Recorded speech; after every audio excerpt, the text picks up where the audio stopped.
Good afternoon, everyone. Welcome. Can you all, I know you can hear me, but can you see me back here? Excellent. So go ahead, have a seat. I wanted to announce that next week our topic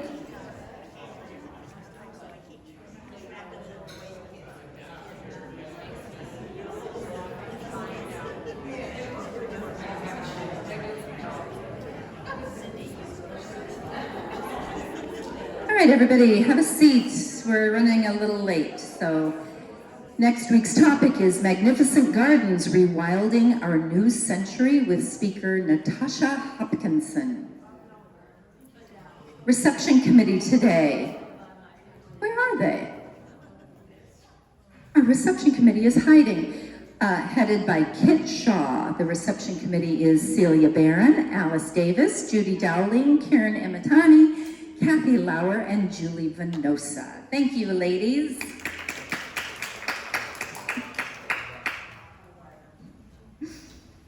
Piano donations today are from Katie Hansen and Ellen Cosens. Our wine hostesses, Ellen Cosens and Julie Savage.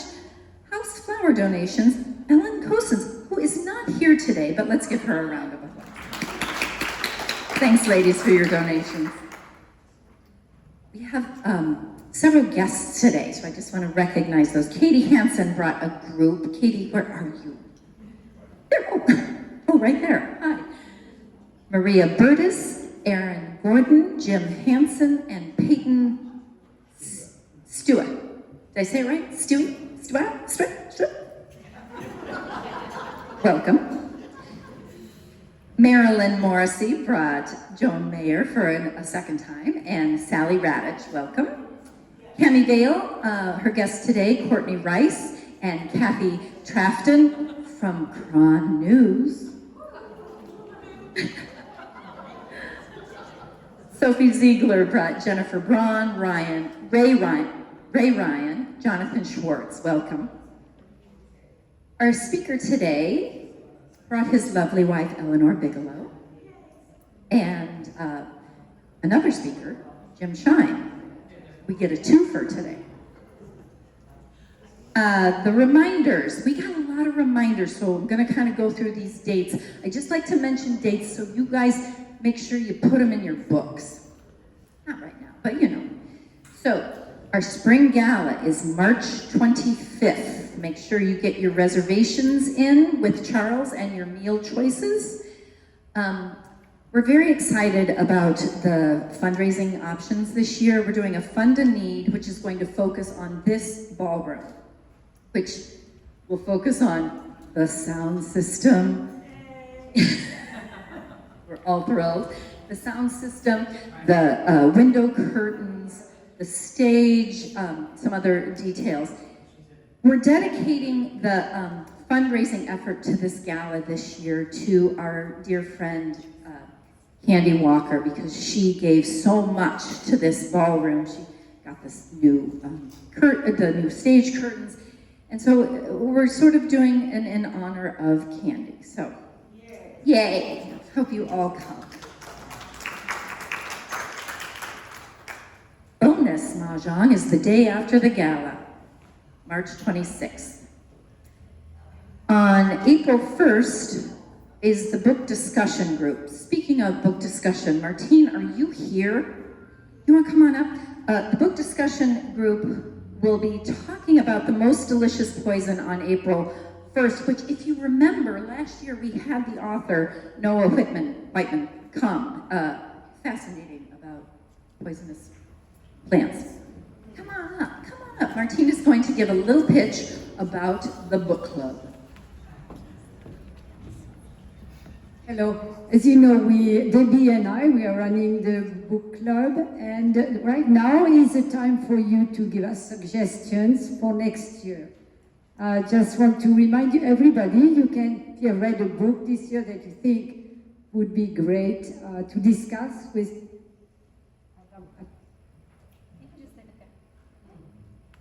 Would be good to discuss during our meetings. Please let us know, give us a little description of the book, and we will put it for vote very soon. I would see if you could give us your choice by April 1 would be good. Sorry about this. You're fine. You're fine. We all heard you. Terrific. Thank you. Fashion show is May 6th. Put it on your calendar. One last announcement. We have an extra ticket. I know 2 weeks ago was the official theater night at SF Playhouse where we all went and saw M. Butterfly, which is fantastic. And some of our members exchanged their tickets because they couldn't do it that night. And it's for tonight. And there is one ticket available. If you want to go, talk to Julie Venosa. Thank you, Julie. And now I will introduce Debbie Boyd, who will introduce our speakers.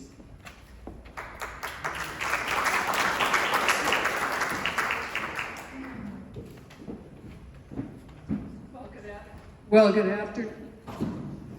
afternoon.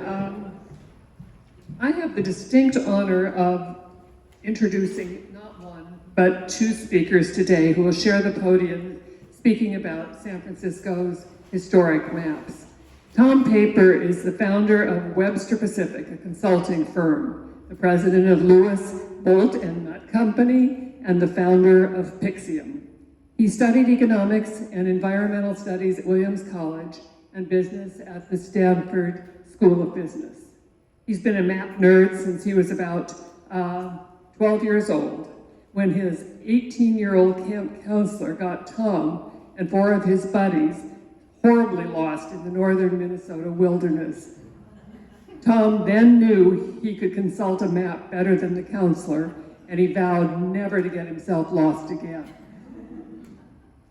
Jim Schein grew up as a son of academics. He has one brother who is chairman of the geography department at the University of Kentucky, and another brother who is a landscape architect in Baltimore. Jim was the manager of a music logistics company, touring the world for many years with Metallica and Miles Davis.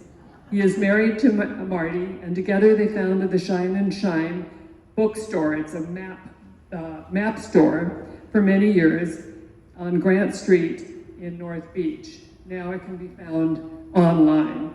Jim is also the author of a book, Gold Mountain, Big City. Let's welcome both gentlemen to this very interesting presentation.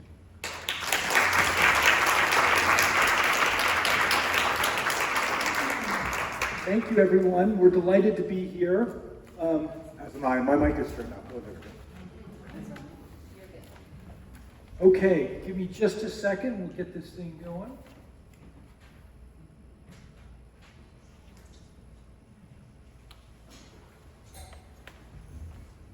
So, we're going to talk about San Francisco historic maps. We shouldn't do that for 30 to 45 minutes, and then we're going to answer questions and tell stories. I am really delighted to be here and so glad for you all to have come here. We all love this place, San Francisco, so much, and talking about it, about how it's grown and overcome so many challenges brings it to life. And so I'm really excited to be sharing this with you. Thank you to Katie Hansen, who approached me after seeing Jim and me talk, to the San Francisco Chamber of Commerce, and to Debbie Boyd for organizing so much of this talk. I want to thank the, hold on a second, there we are. I want to thank the Pixium team. Pixium is a website where we help people tell stories with art.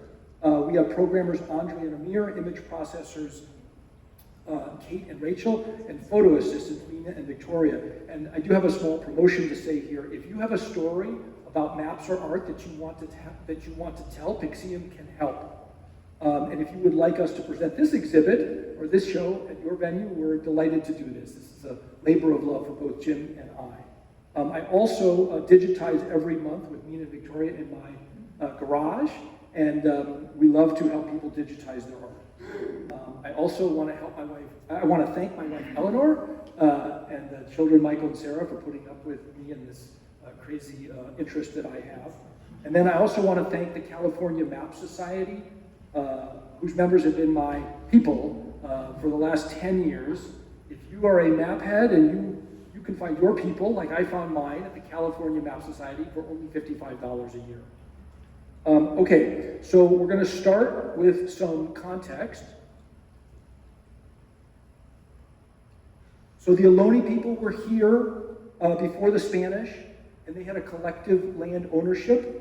Spain then controlled this area, starting in 1548 until 1821. But in 1776, land ownership was organized by these things called ranchos, which were land grants from the Spanish. Mexico controlled from 1821 to 1846, also organized by land by ranchos. And then with the U.S. in control, land was organized first by land claims and then by plats. There also are some, again, we're just trying to paint a little bit of the context here, and I know we know these things, that the gold rush happened from 1848 to 1851. There was a silver rush from 1859 to the 1870s. The Transcontinental Railroad was actually a really big part of San Francisco because it connected the East and West and led to significant growth here in San Francisco. The earthquake in 1906, the PPIE, anybody know what the PPIE stands for? National Pacific National Exposition. Yeah, 1915, 9 years after the earthquake, San Francisco had, yeah. Then we have the Golden Gate and Bay Bridges, and then the GGIE, the Golden Gate International Exposition in 1939. Our last map will be from 1952. Some themes you're going to hear about today. So we're going way back here. We're going back to the 16th century, and you're going to see some maps in California and North America slowly coming into focus. Sand is a big part of the history of San Francisco, and we're going to look at that. And also land claims, water and the seawall, also critical to our development. Roads and railroads. We're going to look at some maps of the streetcar and railway franchises here in San Francisco. The earthquake and the fire and the fill. Lots of fill here in the Bay Area. Not as much as was proposed in the, what was that, the 60s or so. We'll show a map about that. Myth and merriment. Sadly, racism was a part of our history that I really didn't know about. I've learned about history through maps, and you're going to see some challenging maps, and then reform and progressivism. So I'm about to bombard you, we are about to bombard you with images, and most of them are interesting or fun or informative, but there are some of them that contain racism, and in one case, cartoon nudity. Okay, so the history of San Francisco begins with the history of the Americas coming into focus. This is a map of the world from 1507 by a guy named Waltzinger, and it shows great detail about Europe, but a lot less about North and South America. That's North America, that's South America. This map is called America's Birth Certificate.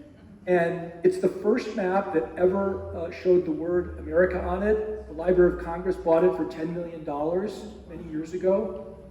There's a whole story about the word America and why we're called that, but we're not going to go into that. In 1570, things in North America got a bit more into focus with a map of the world by Ortelius. The shape of North America is sort of roughly correct. And you can sort of see the Baja Peninsula in the lower right there. But Tucano, Guevara, and Circuit were all mythical cities rich in gold. In 1606, 100 years after the first map I showed you, Blau showed a number of accurate names on the west coast of California. And so you can see Sierra Nevada, Cape Mendocino, Cape Fortuna, but mythical cities, Guevara Regnum and Anion Regnum persist. Now, this is really fun. In 1625, this is a map by Briggs, an idea that had been debated since 1510 took form in a map, and that was California as an island. So the history is that a Spanish romance novel had said, this is back in 1510, that there was an island in the East Indies called California, populated by black warrior women. So when the Dutch pirates captured a Spanish ship with a map showing California as an island around 1620, it was assumed that this map must be accurate, and thus began incredibly 100 years of mapping this geographic myth. 100 years. It's crazy. This is 1680. The mythical island continues, despite the many accurate names still on the map. And even in 1720, this beautiful map continues the myth, despite there was conclusive evidence that had come out 20 years earlier.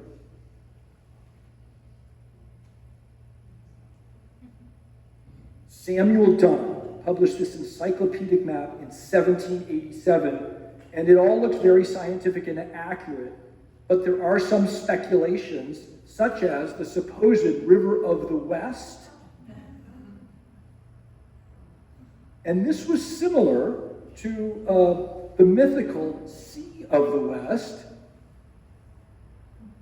Look at that. Anybody, that does not exist. But somebody drew that in a French school atlas in 1786. Also in 1786, one of my favorite maps, French explorer Laperouse made this crude map of San Francisco after the French had surveyed the area. Now you gotta tilt your head here to the left because north is on the left side. That's north, there's Point Reyes, right? That's Laguna Honda, that's Angel Island, I think, and Alcatraz is right there. It's a beautiful map. We have it in our living room. Okay, 1811. San Francisco Bay is now much more in focus. Although the city of San Francisco does not exist and would not exist until 1835. This map was made famous by the naturalist, polymath, and explorer, German, Alexander von Humboldt.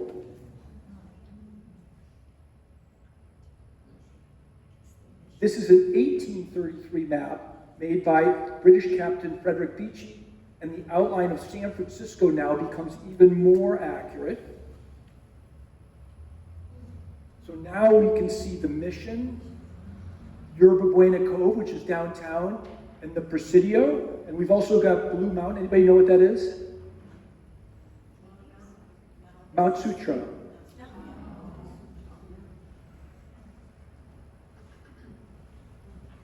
This 1848 map shows Yerba Buena Harbor, 1848, and many of the streets that we know, Montgomery, Kearny, Vallejo, Broadway, right? It's all been filled in here. It also shows ships that were harbored in the cove. All right, so now I'm going to pass the baton off to Jim. He's going to keep control of the slides. So continuing in 1848, we're going to get the Fremont map. This map is really important. This is John C. Fremont. I'm going to go with that. And Fremont did an overland exploration, 1842-43. This is the 1848 map. It's important because this would be the map that brought the 49ers here. If you came overland, this would be the best, if not only map you could rely on to get here from the east. Additional factors that merit on this map, the Golden Gate, the Chrysophylle, is named by John Fremont in 1843, so a name we use every day. The Golden Gate is ultimately disseminated from this map and his perpetuation of that name. Okay, that's out of my control. You can turn my volume up. Thank you. Also we note that Fremont has both the Golden Gate noted and the American River is noted. That number 2 is the location of gold to be discovered. So his acknowledgement of the gold presence is really rather timely. A very, very important map, one that is reliant. Next map would be the Larkin map of the gold region. This map, again, is an actual document that is telling anybody from anywhere in the world where to find the gold, which has been confirmed by the President of the United States and says it's actually here. This precipitates people coming. This is a valley of the Sacramento and the Gold region. It's a marvelous map, excellent content for the town of Yerba Buena, which changes its name to San Francisco in January of 1847. Nice piece. It has White Island there. White Island is a bird island. It's covered with guano. We call it Alcatraz today. Here we have a more contemporary map, but it shows the intensity and the amount of gold mines within the state. Because of these gold mines, the amount of topography or the change in the topography is rather vast. This is a huge impact. A marvelous document from contemporary map makers, modern mapping at its best. Here's our first official plan of the city. This will be William Eddy's map, 1849. The number 1 is on the water lots. This is the first city to really propose the filling of water to create flat land, or very hilly terrain, in fact, sand dunes. As a result, to create flat land is to create commerce. You can't set a barrel on a hill and expect it to hold in place.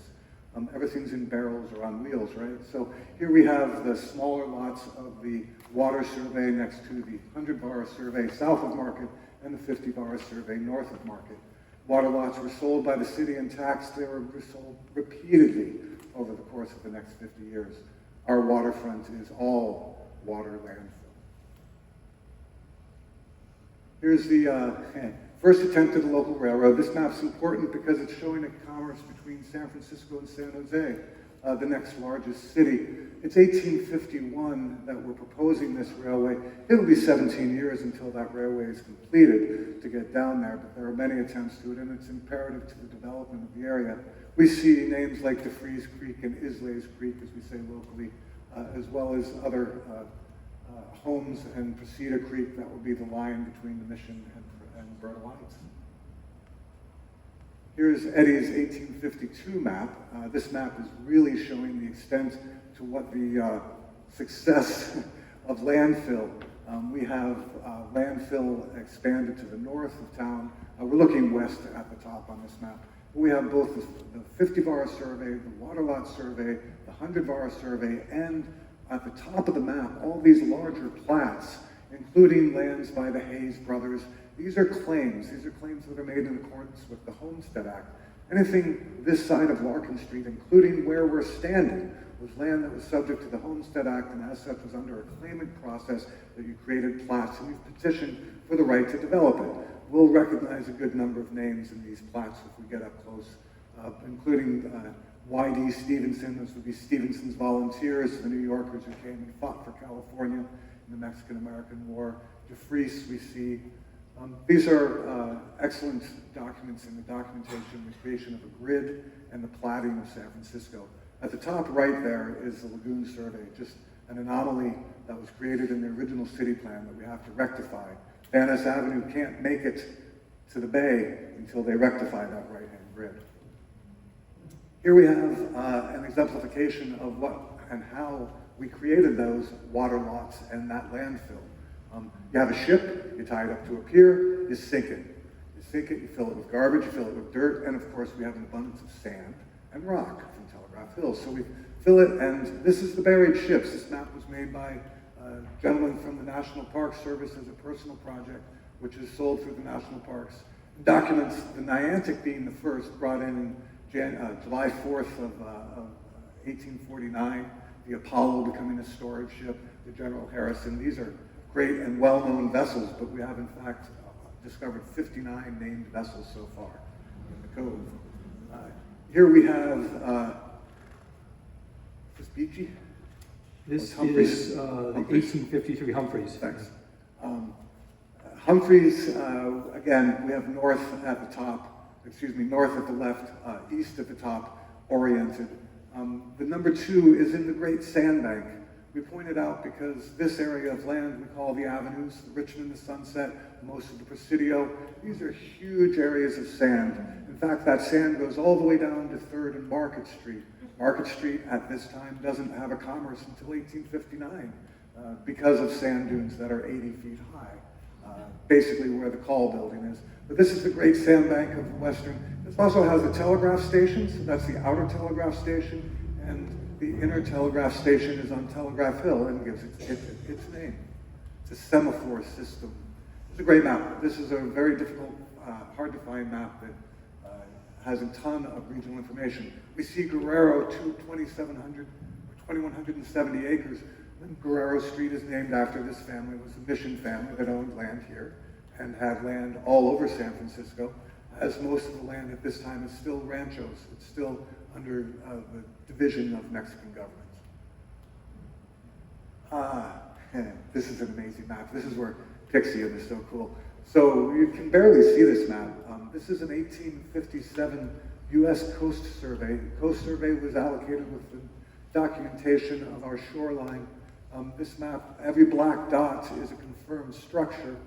So all of these are buildings. These are all, and it's a grid, and it's topographic, and it shows riparian. This is an incredible document in what it shows us. And when we, right where we are, I think that number one is going to be where we are at the moment. All right, so we marked a few of these maps to show where we are in relationship to the community at large. Everything's on the other side of Van Ness. We're really out in the sand dune field. And we don't think of it that way, but we do see some structures here. And again, this is a confirmed building. These are all topographic, but this flecking right here, the speckles, that's an icon for sand. So we think of it as being the western suburbs, but we're in that. And this is an exemplification. Here's an 1859 map. It's the manuscript map that's at the Rumsey Library that we sold, actually. I found this in a collection of What does manuscript mean? What does manuscript mean? Manuscript map is a hand-drawn map. It is unique. There is one of one, and this documents the land claims as set out in 1859 in an effort to straighten out the grid and continue what is known as the 50-bar survey, which is that land east of Larkin Street, and continue that grid this direction. Unknown to most of us, the original was to have the south of Market grid, which is larger, come up on this side of Van Ness and continue up to the bay. They elected not to do that in 1856, and instead the grid came this direction. All of these land claims are really pretty obstructive to that process, and we see the need to settle them, and they were. And there we are on number 3? Yeah. Excellent. So number 3 is, again, us at the end of these resolutions. We're in the middle of the Dyer land claim, D-Y-E-R, and we're right at the edge of it. Here's another U.S. Coast Survey. This one actually covers the entrance to the bay. This is the 1859, which has the Golden Gate covered, showing Line Point and Fort Point, which is indeed locations we see today. Along the bottom is the first landfall views. These are dead reckonings for sailors coming in. And here we are coming in the gate. We see Alcatraz dead ahead with Fort Point on the right and Fort Baker and its sites on the left. Point Bonita is the lighthouse we see out there. Here's the Golden Gate, circa 1859. Nice piece, beautiful engraving. Third edition of the Washoe Mines. Is this the map with Lake Bigler? Yeah. Yes. So here we have a map that includes the newly established areas of Nevada. We see a Nevada state line only established in 1862, running through the middle of Lake Bigler. Lake Bigler had previously been known as Lake Bonpland, named after the botanist who was on the von Humboldt expedition. Bigler was in fact our second governor, who during the Civil War showed Confederacy leanings and was removed from office, as was his name from the lake. We started calling it Tahoe in 1864. So these are politics and maps. We see some very, very nice early roads on that map. This is a map that is important for getting you to the Silver Rush. The Silver Rush really represents the 1860s and the end of that decade. Also at that time, the completion and the incoming of the Transcontinental Railway precipitates a land boom in San Francisco. So the next slide shows the establishment of the city land associations. We'll find that San Francisco, once the rancho lands are subdivided, they're broken into large plats, and associations are formed in the anticipation of a transcontinental railway. A huge land boom goes on in the 1860s, only to precipitate a land bust in 1873 as a result of supersaturation. But this development process is representative of the growth of San Francisco and the establishment of neighborhoods through the city. We're on this one as well? Yeah. Number one? Yes. No, that's not us, no, Okay. that's, we would be up Oh, up here. there, yeah. This is down towards Daly City. Right. Yeah. All right, we're gonna shift back now, Jim? Very good. Okay.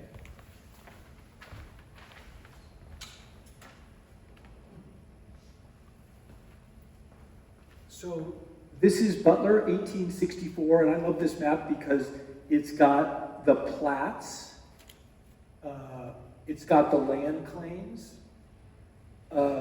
it's got ranchos, and I can't really quite tell the difference between ranchos and land claims. And then it's got fill. All those blue sections are where there was fill. It's really got it all. And fill, I think this is our location. Yes. No, so that was a little west. Okay, so the fill shown on the previous Butler map proved to be a small percentage of the total for the Bay Area as a whole. And in 1965, a moratorium was placed on further filling of the bay. This map on the left is what was proposed at one time. So a lot more than what ended up.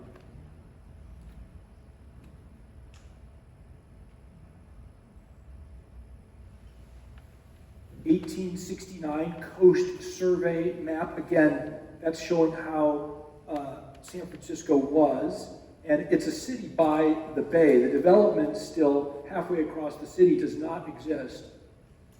I did my best. I think 2 is the location of where we are today, and you can see the Calvary Cemetery and not much else going on here. And again, if you go, hold on. I mean, there's really not a lot going on out to the west.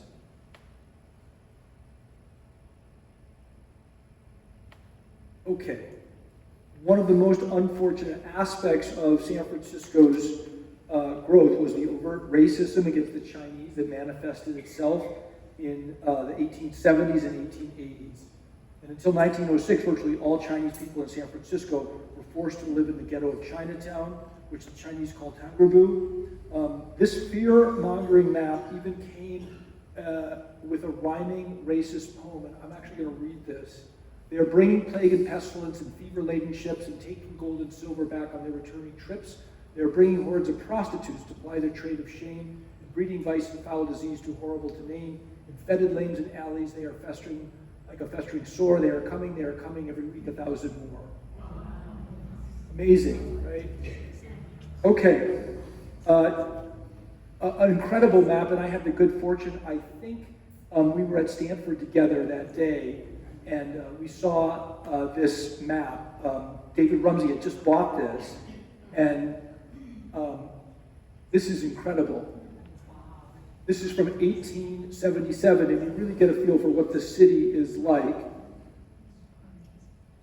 Edward Muybridge took this, and he's famous for working with Leland Stanford on stop motion photography. He's got this, you'll see it in the next image. There it is, right there on the left. He did that. He's also famous, tells you a little bit about the time. Muybridge murdered his wife's lover, and he got away with it because he argued that the crime was motivated by defending his Victorian honor. And Jim wanted to point out that it was his lover, it had to be his lover to defend it, not just a friend. Not just a friend. The thing with the horses was the result of a bet of whether a horse's feet left the ground in a canter and in a run, and at what point did it become so. And through Muybridge's stop motion, he proved that a horse's feet do, at one point, all four leave the ground. If we see the clarity on this image, it's a panorama that goes 360 degrees around the photographer, but we notice incredible clarity. These are silver emulsions, so what it means is it's a fluid that's silver gelatin that's applied to a piece of glass. Contemporary film will have a grain. This will be a grainless product. So anytime you have the opportunity to see photographs made on glass negatives, we search for this type of detail because it is often there. We're going an incredible close-up on something that can see that. 1885, another map of Chinatown and racism. And again, the point of these maps was to rustle up public support against the Chinese, to keep them in the ghetto. And so this is another one. It looks friendly, it's quite colorful, but what it's really doing is pointing out, this is kind of amazing. So WP is white prostitution, CP is Chinese prostitution, a joss house is the pejorative word for a shrine, and an opium den. So they're all laid out in bright color to show you what degenerative things are happening there. This map was produced by the San Francisco's Board of Supervisors Special Committee, paid for by the citizens of San Francisco. It's the first color coding of the ghetto. It also merits pointing out nothing in this map is illegal, everything is immoral.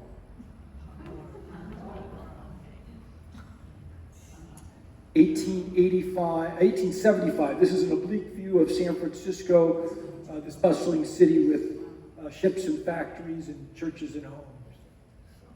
And by the way, this is a point in the history of America where almost every city, even if you were 4,000 or 5,000 people, would get a map made in a bird's eye view as a promotion of their city. So San Francisco, this is just one of many. If you go to the Library of Congress or Pixeum and you look up panoramic, you can find hundreds of these maps.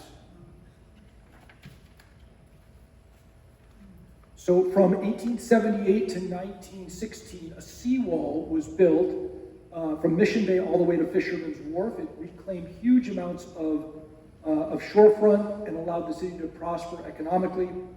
Fast forward to 1989, the earthquake and faults in the seawall were uncovered, and to this day, $5 billion of work is needed to shore up this seawall. You'll be hearing a lot more about this in the next 5 years.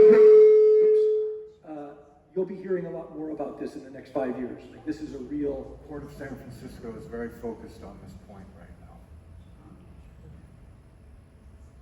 now. 1879, people are coming to San Francisco and they need a map. And so this is a pocket map of San Francisco. What's really fun about this map is that it basically ignores everything west of Presidio Ave, all the way out to Ocean Beach. And you'll see this. So there's Broderick, Baker, Lyon. Lot, I think, is Presidio. And then Stanton. Right? And then you get out to you're out to the ocean. Interestingly, in 1979 through 1987, the San Francisco Chamber of Commerce produced a very similar map, which they distributed down at Union Square that had tourists walking to Japantown from Union Square. 1899, water was vital to San Francisco. This map shows the water districts and reservoirs that were crucial to our growth. There is no Hetch Hetchy at this point. And these are the different reservoirs. All of which are still used today. All those reservoirs which are indicated are our primary water source for storage and dispersion within the city. So where you have water and humans, you also have sewage.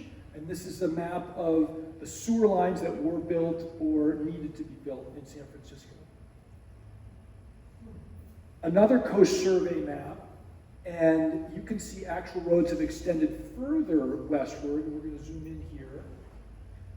But still, the Richmond and the Sunset are almost all still exclusively sand. That's all sand. That's Cartown, if you've ever heard of Cartown. It's where all the dead train lines and trains were taken, and there was a little bohemian out here that was owned by Sutro, and he allowed people to take these derelict train cars and live out there. And that was the origin. There's still trains out there, but there's nothing between Cartown and 9th Avenue. All sand. That's the year this building was built. 1903, a beautiful map of Golden Gate Park, developed by Hall and McLaren. Given the prejudice against the Chinese, I was surprised to see the Japanese village in Golden Gate Park. And what I learned was that the Japanese, with some lobbying, had gotten themselves, for the moment, to be viewed by the white establishment as exotic and not dangerous in the same way that the Chinese were. Although, as we know, that lobby did not help them in the Second World War. And then 1904, San Francisco is on the rise. Gold and silver have propelled the boom. We've got huge buildings downtown now. And to the west, we've got, those are all cemeteries that were ultimately moved. And then beyond that, to the west, you've got the Cliff House and a railroad, Sutro Bass and a railroad, and there's Sutro Bass there, a railroad to get you out to all of that. All right, I'm going to pass the baton back to you.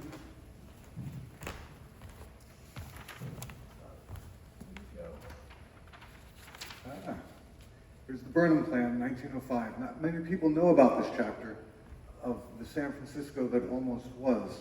Starting just before the Great Earthquake and Fire, San Francisco was entertaining a man by the name of Burnham, Daniel Burnham, who had success in designing the 1893 World's Fair in Chicago, and was a fan of the L'Enfant Plan in D.C., as well as Haussmann's plans of Paris, which incorporated grand boulevards and large circles. The only remnants of this plan, which was never enacted, and the reason it wasn't, even though after the earthquake, everything east of here was devastated, completely decimated, gone. Despite that, it was too disruptive to the existing grid. It was too impactful. But if you ever go to the end of 8th Street, where Henry Adams continues, and there's a traffic circle there, that in fact was put in and is part, the only application of the Burnham Plan in San Francisco. So Burnham is beloved, and he's a great academic, but ultimately didn't have much success here. Here we see the burn district, a pretty dramatic map. 1906 precipitated April 18th, 5:07 in the morning. We have an earthquake, it starts a fire, it burns for 2 days, 3 days. In fact, it has 3 periods.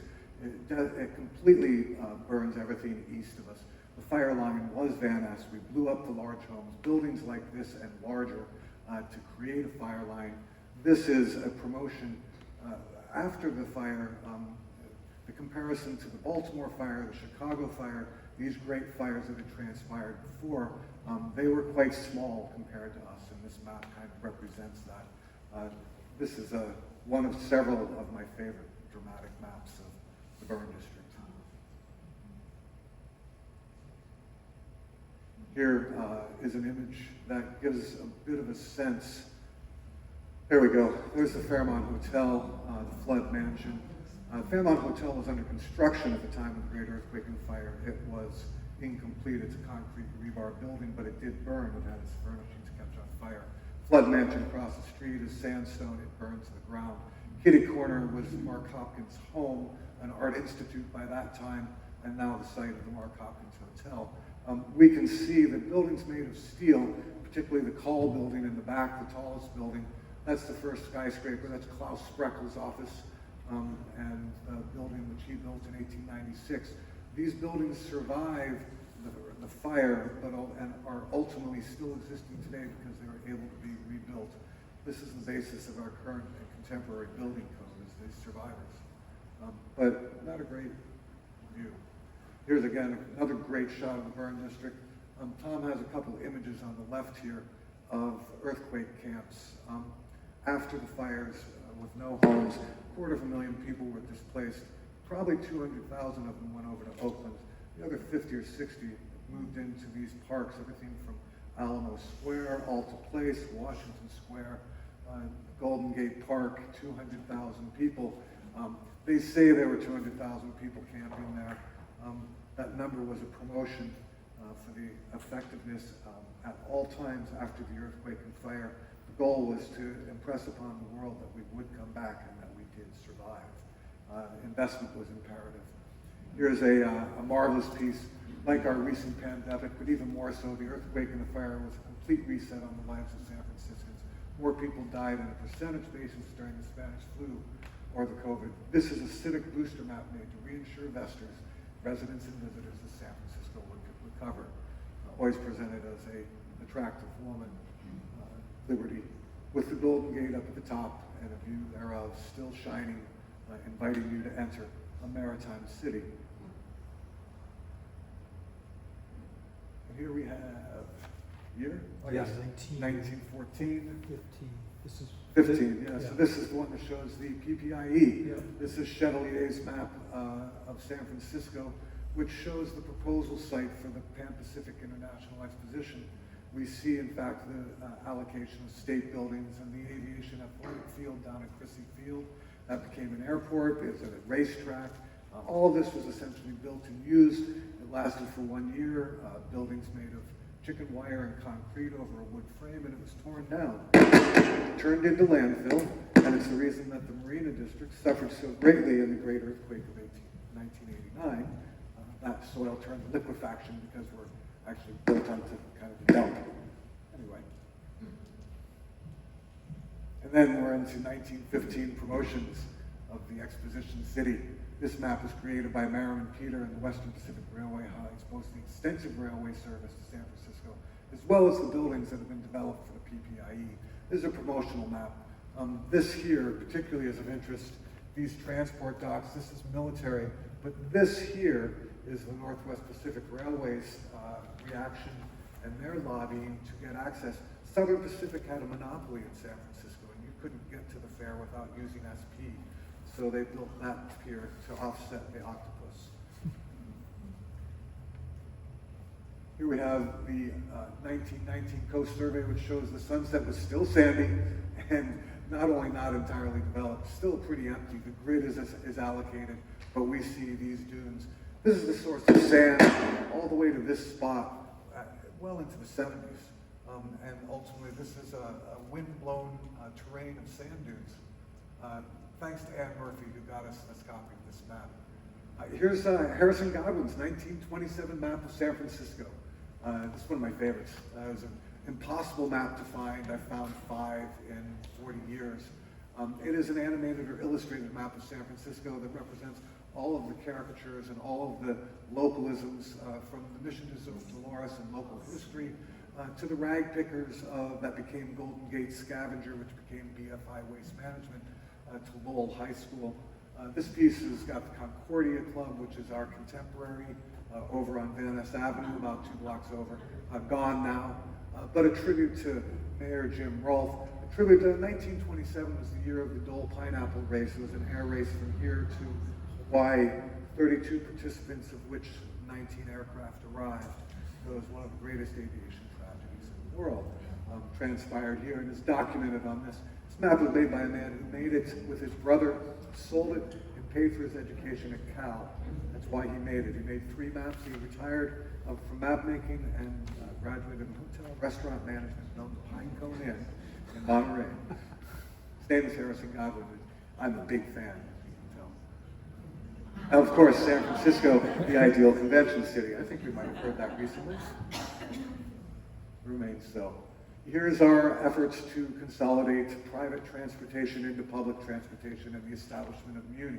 San Francisco had facilitated private development of all these small districts, and they had charters which would evaporate or expire. Upon the expiration of their charters, we wanted to municipalize them, and we did. Our Muni system is, in fact, this. This is probably a 1929 to 1934 period where the public opinion, in order to fund Muni, needed to be won. And so these maps were created. But we see things from the cable cars to, the Fillmore line. In 1937, people have a look in the mirror, at least when they, people love to look in the mirror, at least when they're young, yes. And San Francisco was treated to a look of itself in 1937. Here's Harrison Riker's work. He flew over San Francisco.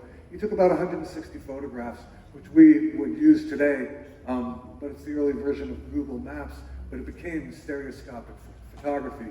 And this is how we did all espionage and counterintelligence work around the world from this point on. But this is the first time it's actually applied, and it's applied in the city of San Francisco. And there's that sand dune out in the sunset again. Look at the lack of continuity or lack of contour and texture there. That is just a sandy, sandy area. Here's Crissy Field. That's the airport down at Crissy Field. Starting in 1909, there was an engine factory there. That Air Force location remained there as part of the Admiralty probably until the end of the Second World War. That's where Crissy Field is, and it's the reason why the Sandy Lagoon, which we had the Haas family help us pave the place in that beautiful estuary at Crissy Field, well, this is what it was paved over for originally, and thence had to be recovered from. Here's our Golden Gate International Exposition map done by Ruth Taylor White, most successful illustrator, wealthiest woman in San Francisco. She had the top floor of Klaus Reckel's Hall building down at 3rd and Market for her office at the time of the making of this map. She had an illustrative or illustrated style that was good-natured and was part of the culture of 20th century illustrated maps. She's a local hero, and I'm a huge fan. This piece is actually very downplayed for her style. If you look at pieces for the counties, in the 9 Bay Area counties are done by her, and they're quite whimsical. She's a real hero of mine. Great map. All right, so we're gonna shift one more time. One more time? No, I'm gonna jump in now. So now we're 1940, and this was sort of the early Mad Men era for San Francisco, and maybe not so proud today of this predominant mindset at the time, which was quite sexist, because you've got pixelated philanderers oogly naked women, while their fully clothed women, wives, remain at home in the respectable sunset. There's a pixelated pilot, right? Pixelated philanderers. Pixelated philanderers with a penchant for getting pickled, or a guide to the 3Ds. Right. 1947, Ken Cathcart made this map of Chinatown, which celebrated real people and businesses. Now, it is also steeped in some stereotypes. The map was approved by Chinese leaders at the time, and Jim wrote a book exclusively about this map, and he can answer more questions about this in just a minute or two. Second to last map, from 1948.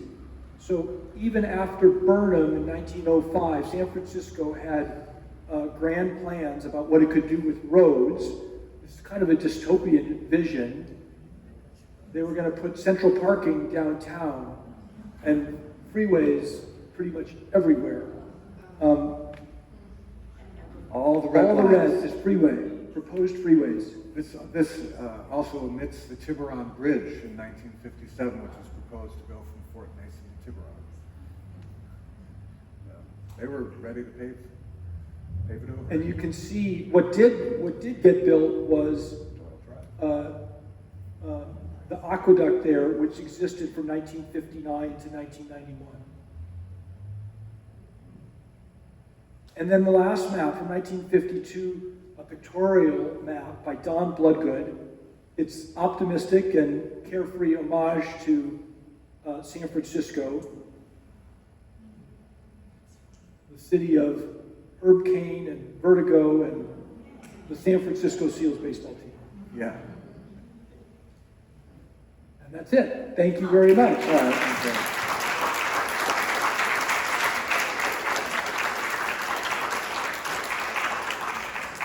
I suspect you have some questions.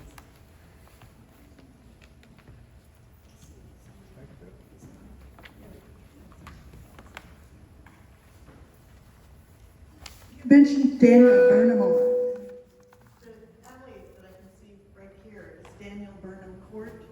Is that, did he do something special there, or was that named for him for a reason? It was named for him as an acknowledgement of his influence on the city.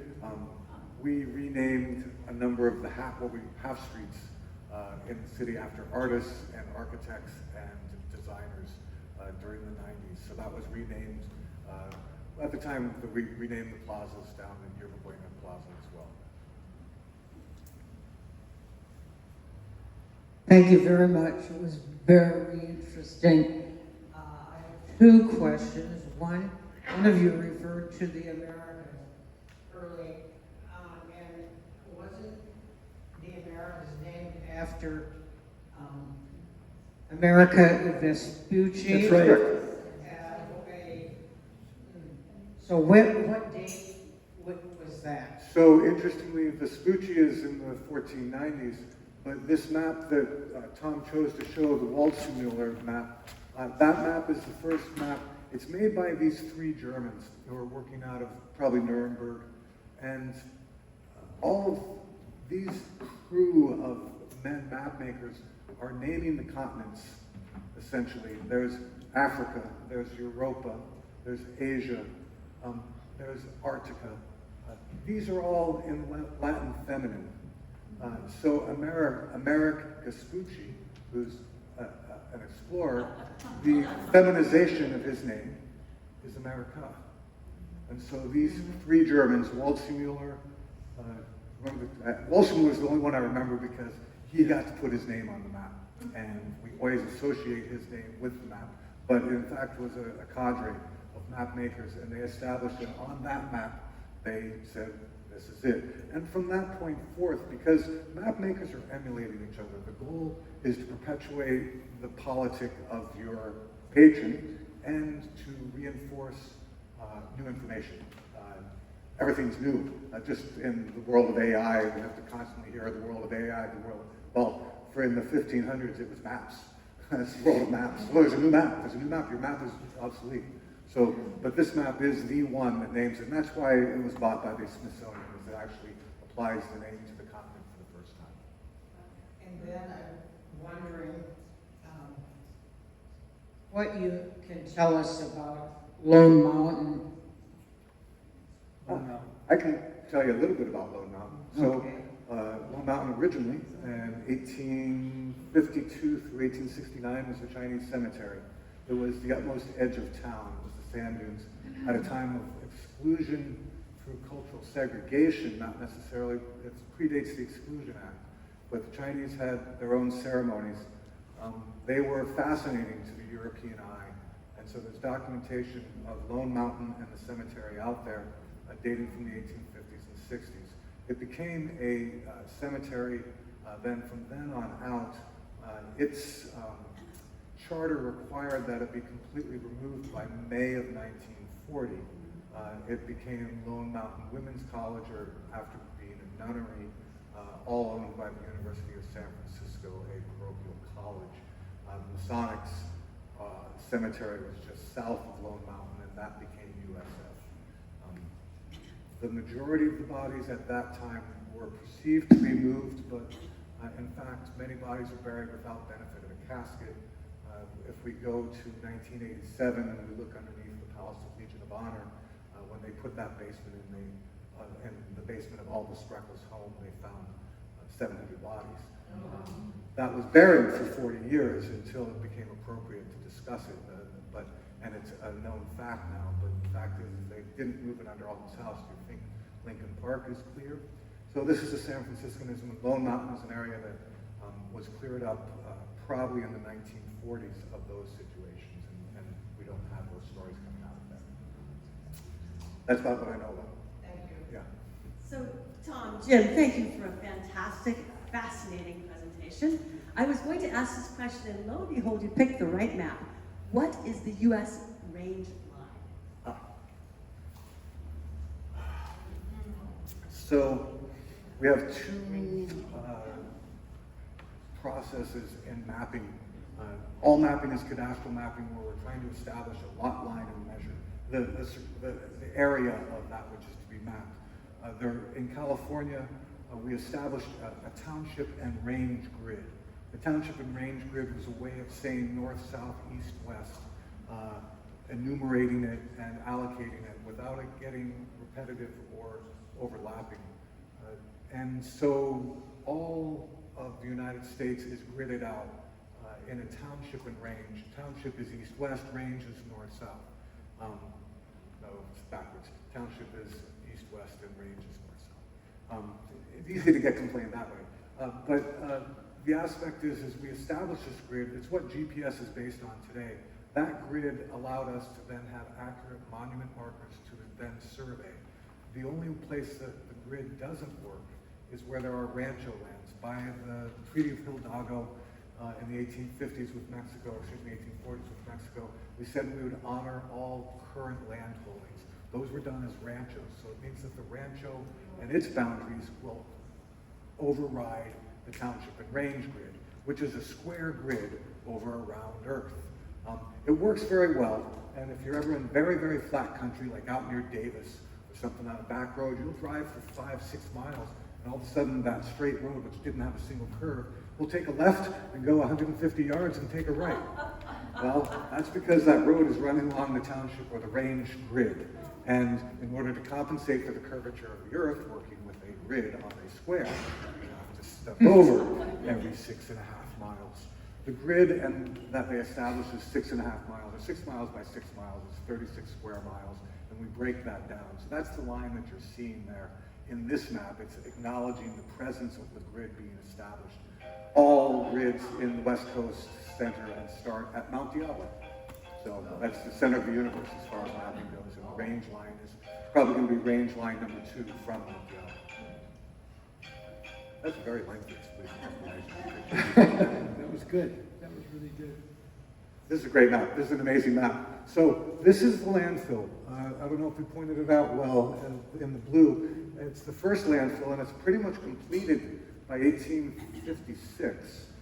So most of downtown is on that kind of fill. Before the next question, can I just say what a treasure this gentleman is here?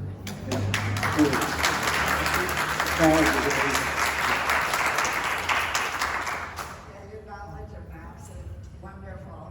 Is the Century Club on any of these maps? The Century Club. Is the Century Club on any of these maps? Its location is. And if we look to actually, if you look at the either the 1919 Bay or the 1903, this is 1905, this structure, probably completed sometime just before the earthquake, like days before the earthquake, months. This is 1903. This is 1903. Let's just go in there and just kind of see. So very close. There would have been a private home here. There would have been a private home here. So what this is indicating is that this is, has been divided and lots are allocated. So once we have an outlining of the block like that, they stop showing the internal detail. So this one is not completely built out, so we have some empty spots, but these are indicating that they've at least allocated construction. Full square. A full square. They're 25-foot wide lots by 125 foot long. That's the way the neighborhoods are kind of broken up west of Van Ness. So it's difficult to see, but this is, we can find Van Ness right there, and I can see Montgomery starting down there, so that's putting us, right in here. But I'm going to say it's us right there. We were here then. Our building was here. There, right. This is 03, so this is just a bit before. There would have been a structure here, though, right? Just something less than. Are you aware of the Concordia Club that was at 1142? That was on the Godwin map.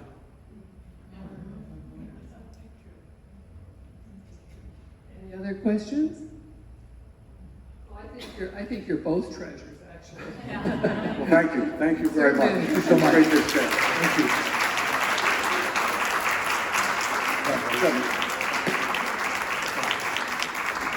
And you can join us in the drawing room again for any additional questions or comments. Great.